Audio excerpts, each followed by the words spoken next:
आपको पता होगा कि हमारा जो संविधान है 26 नवंबर 1949 को बन के तैयार हो गया था और उसी दिन उसके कुछ आर्टिकल्स, कुछ अनुच्छेद जो है वो लागू हो गए थे। और ओरिजिनल जो संविधान था हमारा, ओरिजिनल संविधान के अंदर 22 तो भाग थे और ये 395 जो इसमें जो है अनुच्छेद थे और 8 अनुसूचियाँ थी।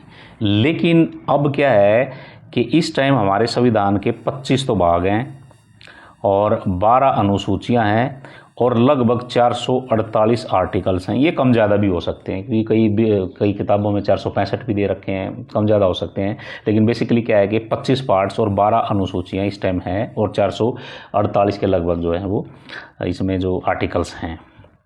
ठीक है, तो उस दिन जो है ये तो पता ही है कि 26 नवंबर जो 1949 को जो है लागू हो गया था संविधान। और जो संविधान का जो मेन चीज़ थी, जो सबसे ज़्यादा मेहनत करी थी और जो सबसे ज़्यादा काम किया था वो डॉक्टर बी आर अम्बेडकर ने किया था, क्योंकि वो बहुत ज़्यादा ही पढ़े लिखे थे, उनके पास इतनी डिग्रियाँ थी उस टाइम भी और आज भी। जो हिंदुस्तान में किसी भी व्यक्ति के पास इतनी जो है डिग्रियाँ नहीं थी। आज भी जो है डॉक्टर बी आर अम्बेडकर की लिखी हुई किताबें जो है बाहर फॉरेन में जो है पढ़ाई जाती हैं, हार्वर्ड में पढ़ाई जाती हैं, ऑक्सफोर्ड में पढ़ाई जाती हैं। तो उन्होंने जो है सबसे ज़्यादा मेहनत करी थी, इसीलिए उनको जो है भारत के संविधान के पिता के रूप में जो है वो जाना जाता है।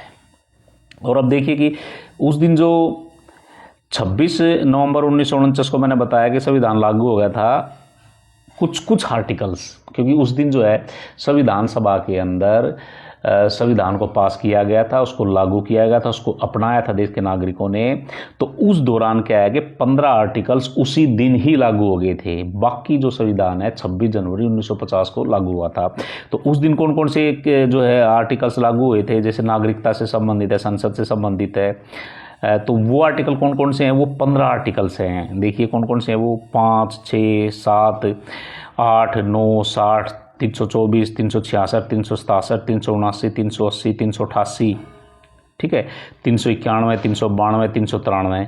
तो ये उस दिन ऑटोमेटिकली लागू हो गए थे। और बाकी जो संविधान है 26 जनवरी 1950 को लागू हो गया था। इसी दिन को हम गणतंत्र दिवस के रूप में मनाते हैं। गणतंत्र का मतलब क्या होता है? जिस देश का हेड या अध्यक्ष, उसका निर्वाचन होता है, इलेक्शन के माध्यम से उसे चुना जाता है, तो उसी को हम गणतंत्र बोलते हैं। तो हमारे देश के जो राष्ट्रपति हैं उनका चुनाव होता है, इसलिए हमारे देश को जो है गणतंत्र बोलते हैं।